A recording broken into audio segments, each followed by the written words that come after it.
Buong mundo ngayon, hindi lang basta napapansin si Alexandra Ayala, kinakatakutan na siya. At bakit hindi? Isipin mo ito. Sa edad na 20, may 4 na siyang panalo kontra top 10 players sa women's tennis. 4. At dalawa rito nangyari ngayong taon lang kina Coco Gauff at Jasmine Paolini, dalawang pangalan na kabilang sa elite ng WTA Tour.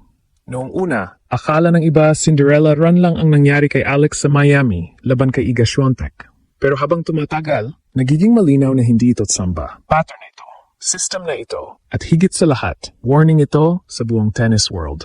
Natalo niya si Swiatek, dating world number 1 at isa sa pinakamapanganib sa hardcourt. Sinundan pa ito ng upset laban kay Paolini sa Dubai, isang player na galing Grand Slam level performances at dating top 10 force sa Europe. Tapos ngayong 2026, nakakuha pa siya ng panalo laban kay Gauff, reigning elite star ng Amerika. Hindi na ito simpleng promising Asian player. Ang totoo? Unti-unti nang binabasag ni Alex ang dating impossible para sa isang Pilipino sa tennis. At ang mas nakakagulat, habang maraming veterans ang hirap sa pressure ng WTA Tour, si Alex parang lalong lumalakas kapag mas malaki ang pangalan ng kalaban. Parang may kakaibang instinct. Parang doon siya nabubuhay. At ngayong papalapit ang French Open, mukhang may bagong panganib na kailangang bantayan ng buong mundo. Alam mo kung gaano kahirap talunin ang isang top 10 player sa tennis. Hindi ito parang isang lucky shooting night sa basketball o isang upset sa isang best-of-1 game. Sa tennis, lalo na sa women's professional circuit, kailangan mong talunin ang kalaban point by point, set by set, habang ikaw lang mag-isa sa court. Walang kakampi. Walang timeout na makakapagsalba sa iyo kapag nawala momentum mo. Kaya ang ginagawa ngayon ni Alex ay hindi normal. Hindi ito aksidente. 4 na top 10 players na ang napabagsak niya simula noong nakaraang taon. At 2 rito nangyari ngayong season laban kina Coco Gauff at Jasmine Paolini. 2 players na hindi basta-basta natitinag sa big stage. Ang mas nakakagulat, hindi ito nangyari habang peak na si Alex. Hindi pa nga siya fully developed physically kumpara sa ibang WTA stars. Marami pang analysts ang nagsasabing nasa adjustment phase pa rin siya bilang young pro. Pero kahit ganoon, nakakakuha na siya ng panalo laban sa established elite names ng women's tennis. At dito nagsisimula matakot ang international tennis community. Kasi kapag bata pa ang player pero kaya nang sumabay sa pinakamalalaking pangalan, ibig sabihin hindi pa iyon ang final form niya. Napansin ngayon ng maraming foreign tennis analysts ang isang bagay kay Alex. Habang mas malaki ang stage, mas gumaganda laro niya. Imbes na kabahan, parang lumalalim focus niya. Kapag big name ang kaharap niya, mas aggressive siyang maglaro, mas fearless. Mas mabilis pumalo sa baseline rallies.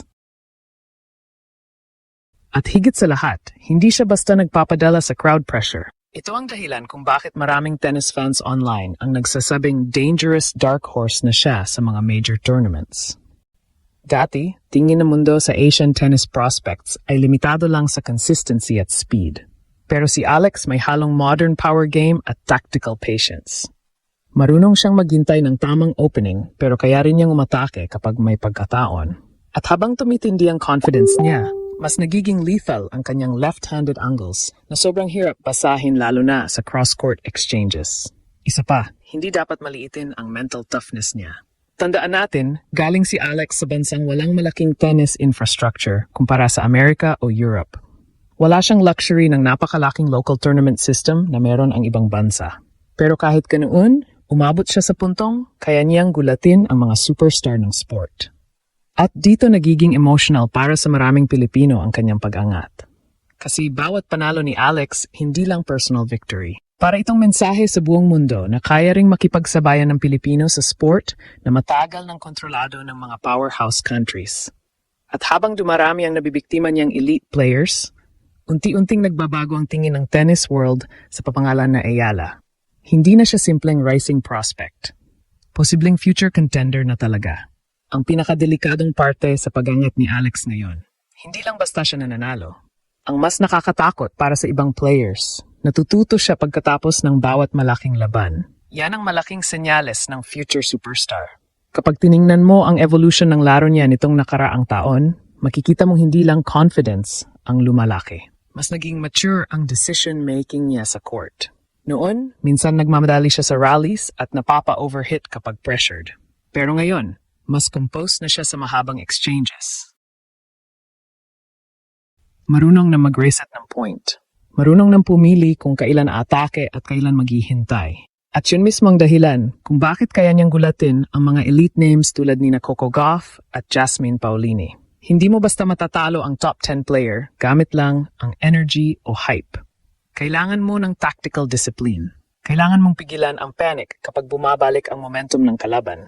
At iyon ang unti-unting nade-develop kay Alex, ang killer composure ng tunay na contender. Marami ring tennis analysts ang nagsasabing malaking factor ang pagiging left-handed niya. Sa modern women's tennis, sobrang importante ng angles at serve placement. Kapag lefty ka at marunong kang mag-control ng pace gaya ni Alex, napipilitan ang kalaban na mag-adjust sa rally patterns na hindi nila madalas makita. At kapag nagkamali ng teaming ang kalaban kahit ilang seconds lang, tapos agad ang point. Pero higit pa sa technical side, may isang bagay na hindi nasusukat sa stats. Aura. May mga athletes kasi na habang lumalaki ang stage, mas lumalakas presence nila. At mukhang ganoon si Alex. Hindi na siya mukhang intimidated kapag kaharap ang mas sikat na players. Sa halip, parang gusto pa niyang subukan sarili niya laban sa pinakamalakas.